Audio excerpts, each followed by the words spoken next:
Paswa Mbudzi. Aiwa, Kachongwe. Kwamakadiko. Lolo. Kwakadiko kuchikoro. Zvinhu zviri pasi. Maona. Ndini zvenyu. Ndini. Ndiri kumborira shiri. Asi Mudhara munodarirei Mudhara? Kwandadizve ini anoona ndiri kudzinga shiri yamho zvino ndodzinga shiri. Apa totosiya vana vachishaya fundowo kuti chiuya kuti tivinge mari ya kuti tione totangira pa. Mari ipi? Chete mari dzakawanda sevanhu vanombodha. Ini ndaitobva kunotambira mari kuti ndine payslip muhomwe mari ndisati ndatombotambidza mai vekwangu.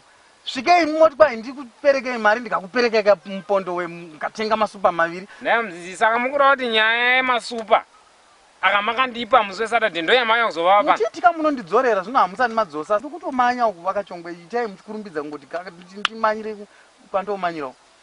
Mai chiri kuitika Mbudzi ndechekuti ini mari handina. Boziyozve amuna mapfunda ndaiti mapfunda angopedza kutumbuka kapo ndototengesa ndoita sei ndokavha mari. Asi zvatakatenderana kaka makanga mangoti ndinomweya pasondo mondipa. Saka imhosva here kuti ndashaya mari. Ndisingatarisiri kudaro kwenyu Vakachongwe. Saka Mbudzi mukura kuti muda kundingwarira rimi. Kusi kungwara kani mari inenge ichidiwa ndodzosera mari dzandenda tora kwani muna nezvo ndaningirina ndoida kudzosera mari. Iyo zvadokora vanozviziva here kuti masiya vana pachikoro apa. Ndiani? Mbudzi kama ndibvunza kuti dokora ndiani ka? Bvunza Vakachongwe nekuti izvi tisi tinotozika madheputy muno takasarudzwa nevabereki kuti tisi tinomiririra chikoro apa tiri madheputy anoona. Saka imi kana motaura zvadokora ndiani? Mukuru wezvikoro zvomuno muZimbabwe. Kana uchimureri utauri kurevei kuti unosiya vana vedu vechikoro handiti. Iyo zvino musi wemanda apa. Takakuona uri mashopusa uchienda kunokorera bhauga.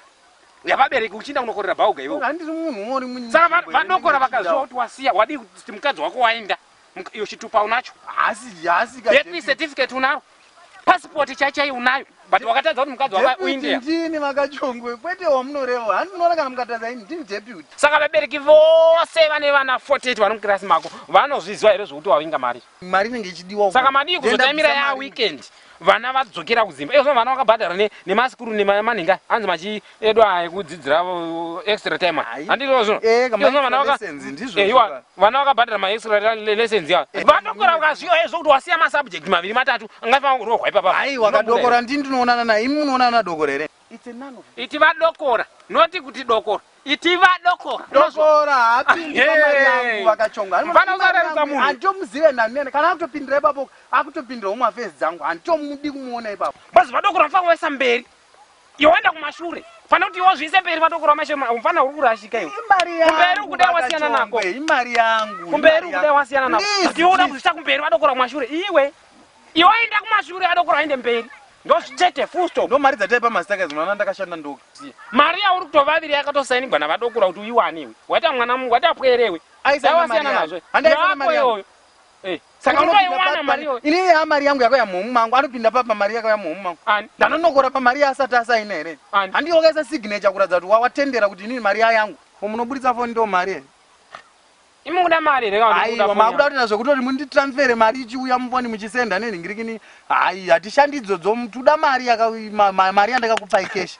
Mbudzi muchiruda mari yenyu here kamukuda nezvefoni. Mari zvone Vakachongwe hani mari ndo yandavinga mari maburitsa muchiri mutora mari ndini makutobuditsa mari yangu yako. Makuburitsa runhare muda kusenda mari handidi mari yekusenda gwaini. Ndombosvika futi ndomanya magrosa ndopfuura kubasa uko. Ndoda mari yekuti izvo ndongosvika ndichitopfuura. Saka ndaramba here kukupai mari yenyu. Kumakuburitsa foni muda kusenda. Chimbondimirira Mbudzi kamira mari yenyu anditi. Chimbondimirira zvimwe zvacho. Mutondinonotsa ndakuda kumanya uko. Ndozvandi chimbondimirirai. Sekuru vadokora. Vakachongwe. Ndina ticha vandinawo panapa ka. Aiwa Mudhara makuti. Mudhara kudiko uri kuita noizi mutaura navadokora. Aiwa ka. Nditaura kudai wambonimirira. Mukuru kumabasa kwedu mufanhi kuti mutambe muchidaro mai. Saka ruda mari yake. Aiwa Mudhara ngatingowana naye kuno. Hapana chandingowanana newe shamwari. Hapana. Musadaro. Iwanana navadokora. Vakachongwe. Chitowanana navadokora. Otaura navo. Kana vadokora aiwa. Chitombodi. Saka ini ndozvanda ndokupai madetails ake. Vakachongwe. Nepachikoro pake. Motomuita fire out.